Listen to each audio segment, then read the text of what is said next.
Bonjour, c'est Jules Lavie pour Code Source, le podcast d'actualité du Parisien.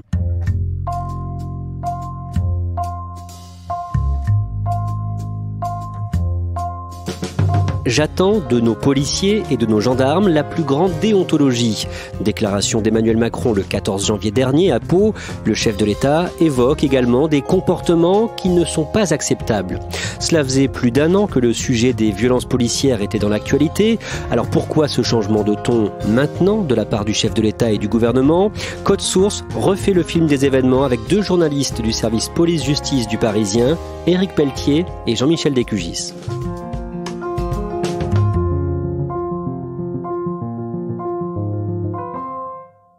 Éric Pelletier, on va parler aujourd'hui des violences policières, mais soyons clairs d'emblée, les policiers, eux aussi, subissent des violences de leur côté. Bien évidemment, il y a un contexte. Il y a un contexte qui est un contexte très lourd, très tendu, avec des policiers qui sont eux-mêmes la cible d'exactions, des tentatives de lynchage, qui peuvent parfois être assimilées à des tentatives de meurtre. Et dans ce contexte, il y a des dérives individuelles, des dérives nombreuses, et sans doute qui n'ont pas été sanctionnées à la hauteur de leur dangerosité. Jean-Michel Descugis, le 1er décembre 2018, l'acte 3 du mouvement des Gilets jaunes est particulièrement violent à Paris. Racontez-nous.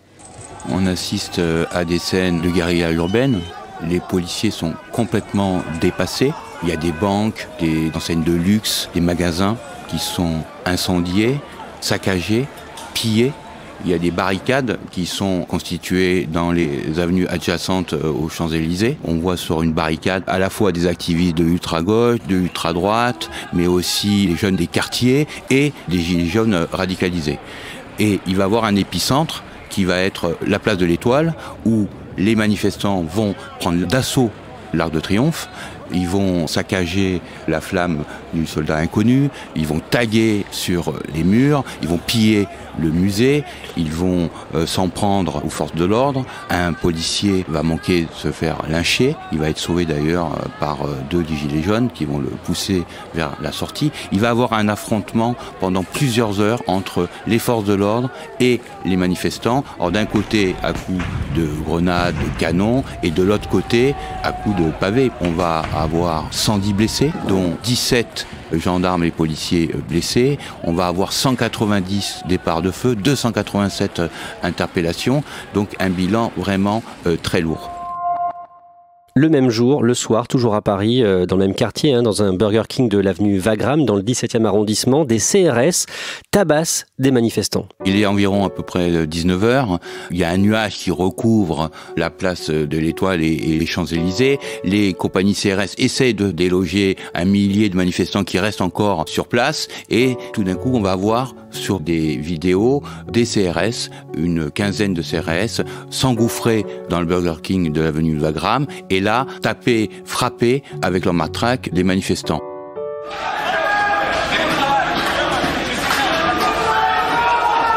Il y a un jeune manifestant, Mathias, qui va recevoir 27 coups de matraque portés par 6 policiers différents. Et la scène va durer à peu près 1 minute et les CRS vont partir sans interpeller personne.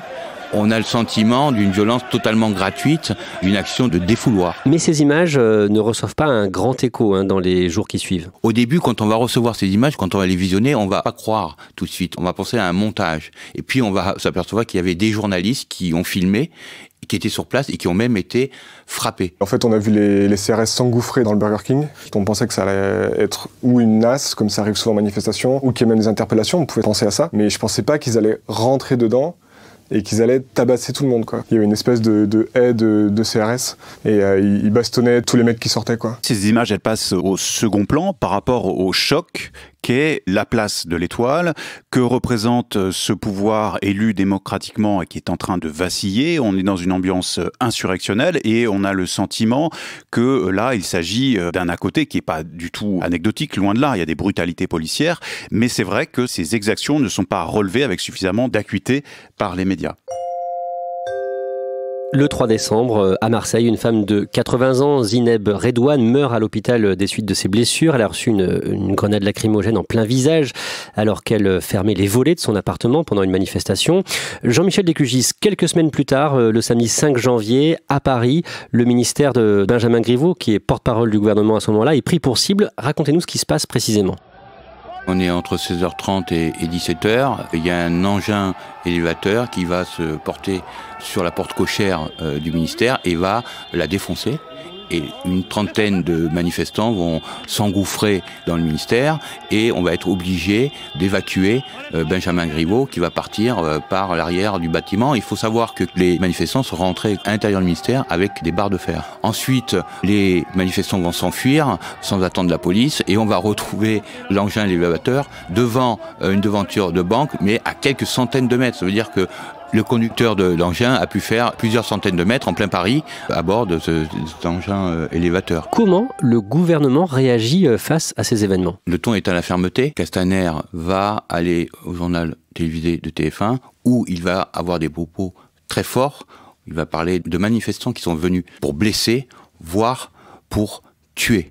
Et il propose un changement de doctrine avec une police beaucoup plus offensive et beaucoup plus interventionniste qui va aller au contact. Alors difficile ensuite, après, évidemment, de reconnaître et de sanctionner des policiers qui ont commis des dérapages. Là, quel est le but, quelle est l'idée de cette nouvelle doctrine de maintien de l'ordre? On a vu une police qui était débordée et des policiers qui étaient menacés, certains étant isolés de leur groupe et menaçant d'être lynchés. Donc l'idée, c'est de rompre avec cette doctrine traditionnelle du maintien de l'ordre à la française, et qui avait fait école pendant des dizaines d'années et qui reposait sur cet état de fait. Pour éviter des blessures et des blessures graves, il fallait maintenir l'adversaire, les manifestants hostiles, à distance.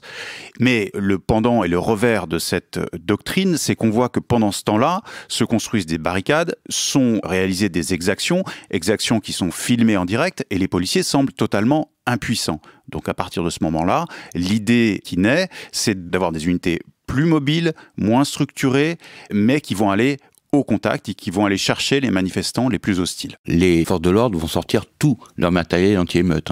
On va avoir droit aux blindés qui vont garder les institutions, les hélicoptères, les canons à eau, les policiers à moto, à cheval, les LBD, ce fameux lanceur de balles, et puis les grenades de désencerclement.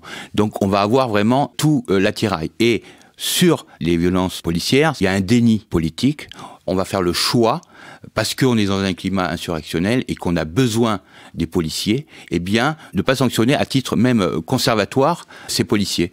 Et la place Beauvau va se réfugier derrière le ministère de la Justice en disant qu'ils attendent les résultats des enquêtes judiciaire. D'un mot, les sanctions à titre conservatoire, c'est quoi et pourquoi il n'y en a pas? Disons qu'une administration, et en l'occurrence la Direction générale de la police, a la possibilité de suspendre des fonctionnaires dans l'attente d'une décision judiciaire. C'est-à-dire qu'il faut comprendre qu'il y a possiblement deux enquêtes qui sont menées en parallèle, l'une judiciaire par les magistrats, forcément ça prend un peu de temps, et puis l'autre administrative, et avant même l'issue judiciaire et une éventuelle condamnation, l'administration peut considérer que la faute est suffisamment grave et caractérisée pour être une entorse à la déontologie, à la doctrine, et suspendre le fonctionnaire. Et là, il n'y a pas de suspension à titre conservatoire? À ce moment-là, il n'y a absolument aucune sanction administrative, et ça, c'est une volonté, puisque le gouvernement ne peut pas se passer de ses policiers. Le gouvernement a peur de froisser les policiers, là? À ce moment-là, il y a des violences incroyables. On peut imaginer à un moment donné que l'Élysée, que le ministère de l'Intérieur vont être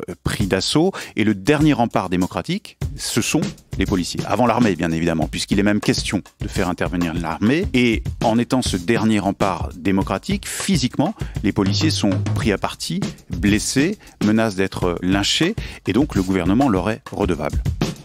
Et Édouard Philippe, Christophe Castaner, le ministre de l'Intérieur, se refusent même à utiliser les mots de violence policière? Il y a un tabou autour de ce terme de violence policière, un tabou d'ailleurs qui perdure encore aujourd'hui.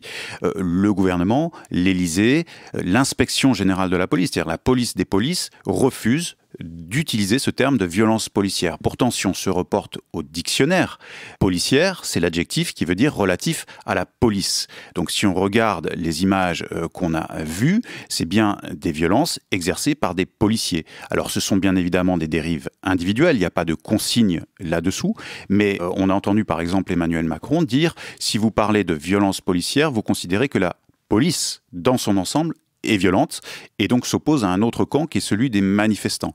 En réalité, si on en revient au terme strict et au dictionnaire, une violence policière, c'est une violence exercée par un policier et c'est ce dont il s'agit. Mais donc les membres de l'exécutif ou la police des polices, ils utilisent quel terme? Ils disent quoi? Ils parlent de violence illégitime, de force disproportionnée, mais ils n'utilisent pas le terme de violence policière. Moi, je ne connais aucun policier, aucun gendarme qui est attaqué des Gilets jaunes. Par contre, je connais des policiers et des gendarmes qui utilisent des moyens de défense de la République, de l'ordre public. Et vous savez, il n'y a pas de liberté sans ordre public. Jean-Michel Descugis, à partir du 4 décembre 2018, les violences policières sont recensées par un journaliste indépendant sur Twitter avec ces mots-clés « Allô, place Beauvau », c'est pour un signalement. Racontez-nous ça. C'est David Dufresne, le journaliste, c'est un journaliste engagé, un écrivain aussi, et il va recenser toutes les blessures des manifestants sur Twitter. Alors, c'est une démarche empirique et militante, mais elle va avoir le mérite de faire émerger sur la place publique le problème des violences policières et surtout obliger la place Beauvau à y répondre. Et un mois et demi après, vous allez avoir Éric Morvan, le directeur général de la police nationale, qui va faire une note dans laquelle il va rappeler les règles de l'usage du LBD et aussi dire que ces règles répondent à une nécessité et une proportionnalité. Le samedi 16 mars, l'acte 18 des Gilets jaunes est marqué par des pillages à Paris. Le Fouquet's s'est incendié, tout comme une voiture de police aux Halles. 2 jours plus tard, Édouard Philippe annonce l'arrivée d'un nouveau préfet de police de Paris, Didier Lallement, qui a une réputation de fermeté. Cette nouvelle stratégie se traduira par des mouvements à la tête de la préfecture de police. Mercredi, en Conseil des ministres, le président de la République nommera préfet de police M. Didier Lallement, ancien secrétaire général du ministère de l'Intérieur, actuel préfet de la Nouvelle-Aquitaine. C'est un changement d'homme, c'est un changement de doctrine et c'est aussi la conséquence de la force des images. C'est-à-dire que on a le sentiment pendant les premiers mois de l'année 2019 que la police reprend peu à peu le terrain, réussit à mieux gérer les débordements et puis survient des événements très forts et filmés, diffusés de manière planétaire, donc le 16 mars 2019 avec l'incendie du Fouquet's. C'est évidemment la limite du système et de la doctrine du maintien de l'ordre à la française qui est pointée. Qu'est-ce qu'on voit? On voit des manifestants qui sans opposition s'approchent de ce restaurant, l'incendie avec des forces de l'ordre qui sont à distance, qui sont groupées et on a le sentiment que ces forces de l'ordre laisse faire. Et pour autant, tout ça est filmé par les manifestants Gilets jaunes eux-mêmes et même par les équipes de télévision. Donc on est à la fois en tant que spectateur très proche de l'événement et on voit très clairement les forces de l'ordre très lointaines. Alors pourquoi est-ce qu'elles restent à distance ? Précisément pour ne pas aller au contact et ne pas risquer des blessures chez les manifestants. Mais on voit bien que cette doctrine atteint ses limites. D'où la nécessité, une nouvelle fois, de changer de doctrine. La doctrine, elle avait évolué, mais elle n'avait pas été bouleversée. On s'était dirigé vers des unités plus mobiles, mais cette fois-ci, et à partir de l'arrivée du préfet Lallement, qui est vraiment le préfet à poigne, on muscle ces unités, on muscle les unités motocyclistes notamment, et là, le contact, c'est clairement la doctrine. Et puis, le préfet Lallement arrive de Bordeaux, précédé d'une réputation de fermeté, de dureté, c'est un personnage clivant, et qui va incarner d'une certaine manière la volonté du gouvernement de reprendre le terrain. C'est pour le gouvernement l'homme qu'il faut au moment où il faut. Le samedi 23 mars, à Nice, une manifestante de 73 ans, Geneviève Leguet, est blessée lors d'un rassemblement qui n'avait pas été autorisé. Elle est poussée par un policier. Cet épisode-là entache le crédit de la justice. Pourquoi ? Parce que dans un premier temps, le procureur de la République de Nice affirme et indique que cette personne n'est pas tombée à la suite de la charge des policiers. Ça, c'est le premier temps. Et puis une vidéo va contredire ce discours du procureur et on sait aujourd'hui que cette dame a été bousculée, peut-être involontairement, mais en tout cas a été bousculée dans la charge policière.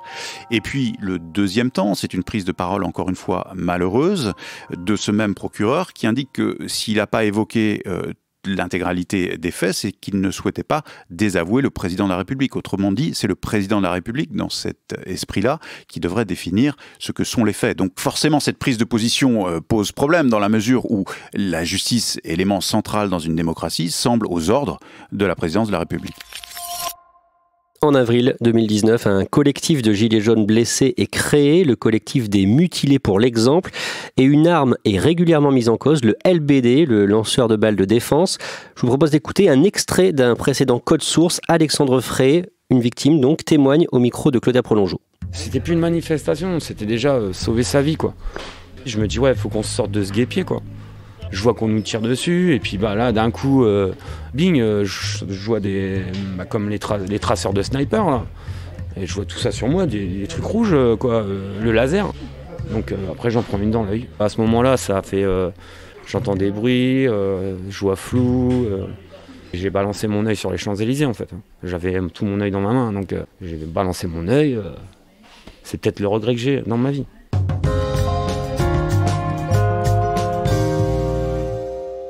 Éric Pelletier, c'est quoi précisément un LBD? Le LBD, c'est l'évolution du fameux flashball, évolution vers une arme qui est plus, soi-disant, performante, plus puissante, plus récente et un peu plus précise. Déjà, c'est une arme de force intermédiaire, c'est-à-dire que dans l'esprit des concepteurs de cette arme, il s'agit d'éviter le recours ultime à l'arme à feu. C'est-à-dire qu'au lieu de sortir son arme à feu pour se défendre, le policier va être amené à utiliser une arme intermédiaire, en l'occurrence le lanceur de balles de défense.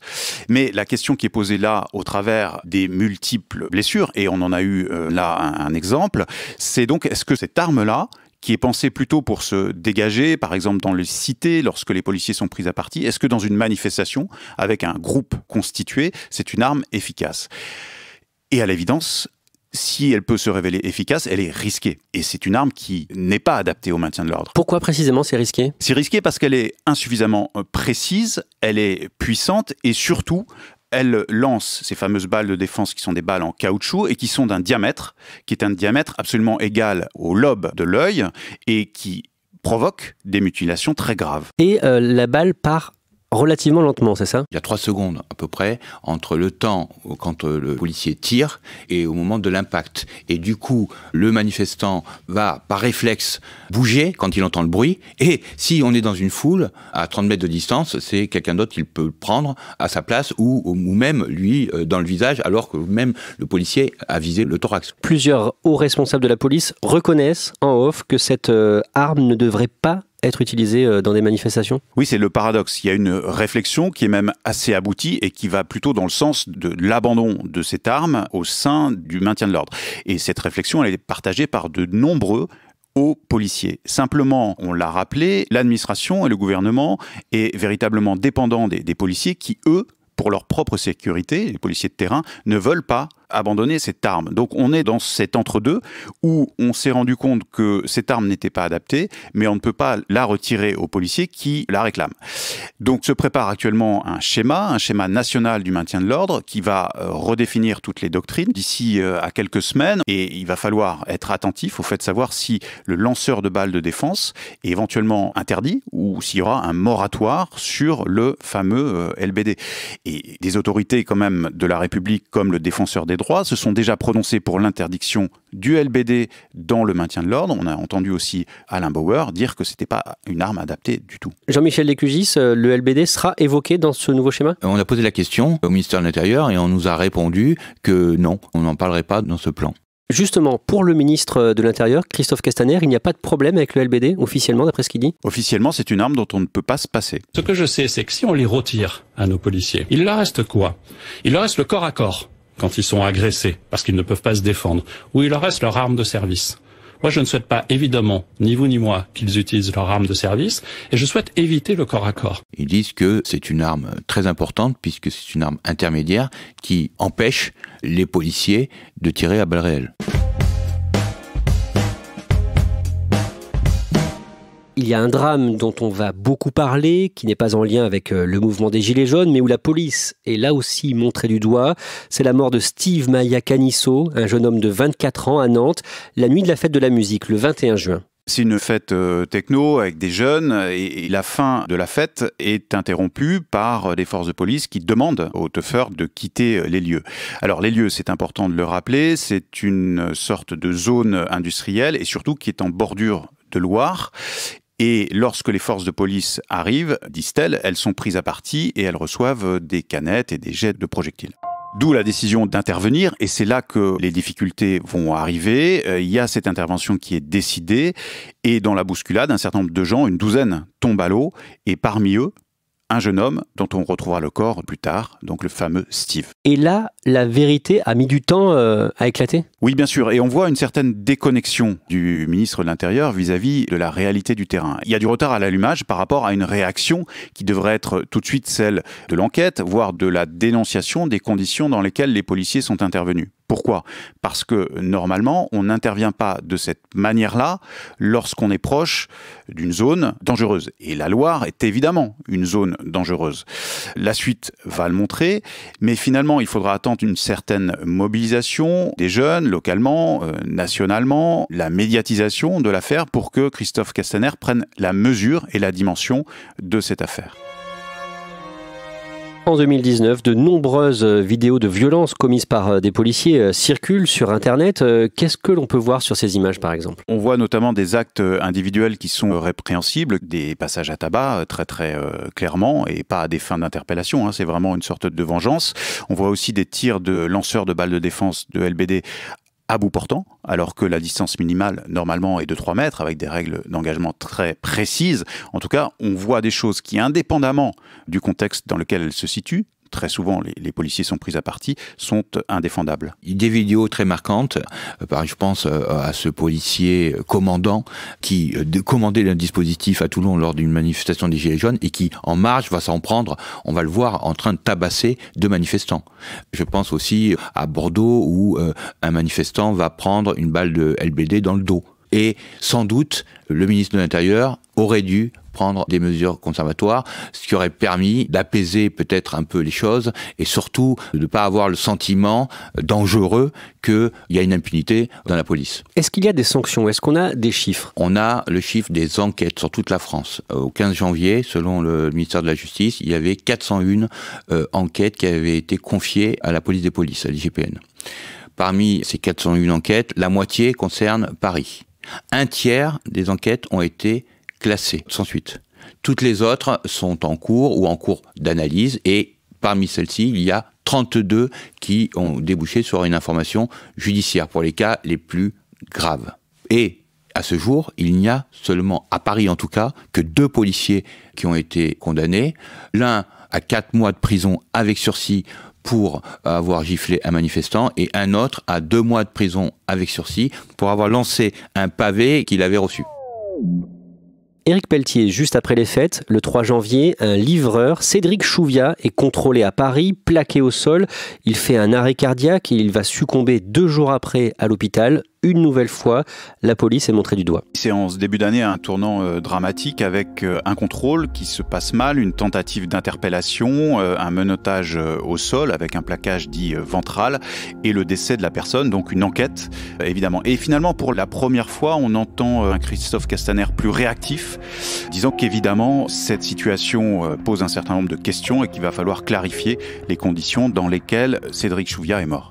Le 8 janvier, à Paris, le ministre de l'Intérieur présente ses vœux à l'UNSA Police et le changement dont vous parlez s'entend dans son discours. C'est très marqué.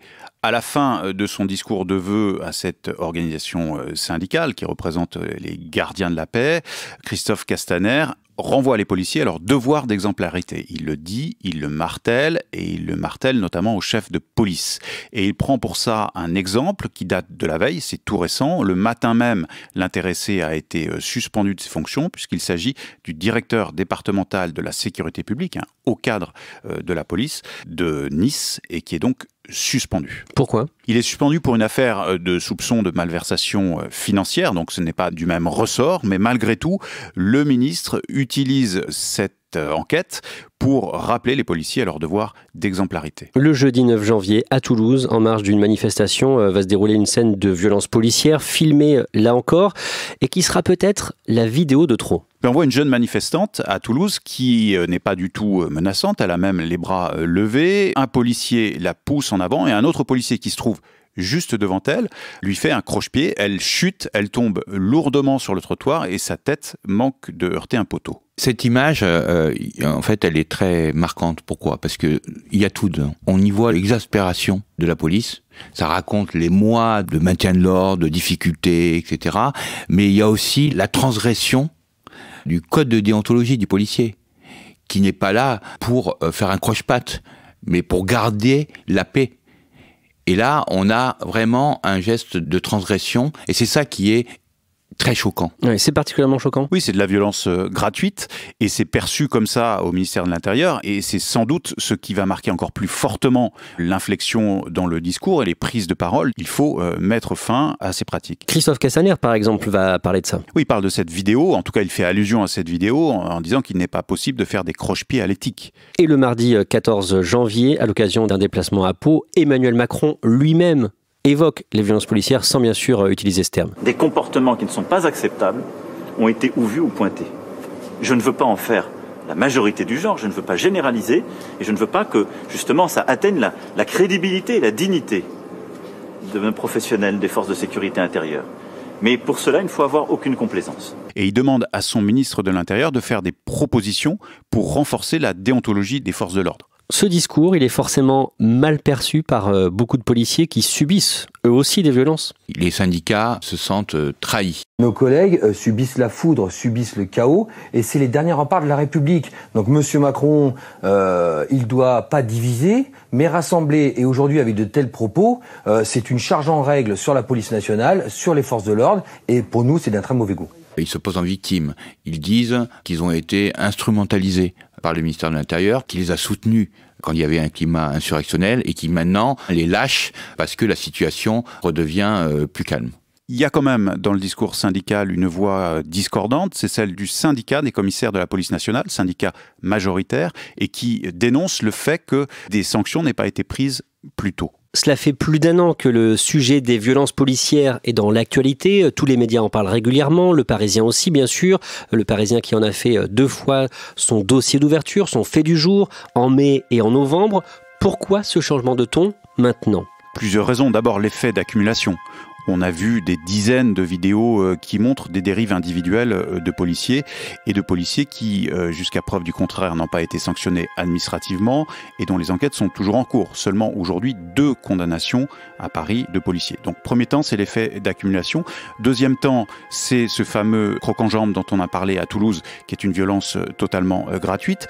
Et puis, on l'oublie un peu trop souvent, mais ça c'est l'arrière-plan, le programme d'Emmanuel Macron en matière de sécurité, c'est 2 piliers. La lutte contre le terrorisme et le rétablissement des liens entre la police et la population. Et donc là, on est au cœur du programme d'Emmanuel Macron et il est parfaitement conscient qu'il est en train d'échouer sur ce point et qu'il faut reprendre l'initiative.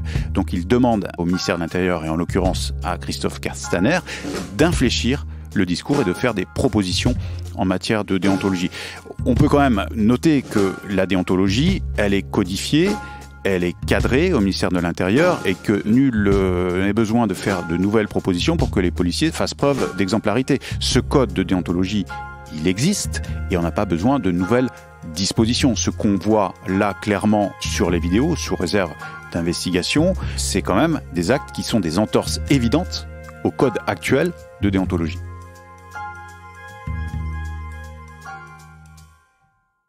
Merci à Éric Pelletier et Jean-Michel Descugis. Épisode préparé et produit par Stéphane Geneste, réalisation Benoît Gillon. Code Source est le podcast d'actualité du Parisien, disponible chaque soir du lundi au vendredi à 18h. Si vous aimez Code Source, n'oubliez pas de vous abonner gratuitement sur votre application de podcast comme Apple Podcast ou Podcast Addict. Vous pouvez aussi nous mettre des petites étoiles. Et puis n'hésitez pas à nous envoyer vos commentaires directement, codesource@leparisien.fr.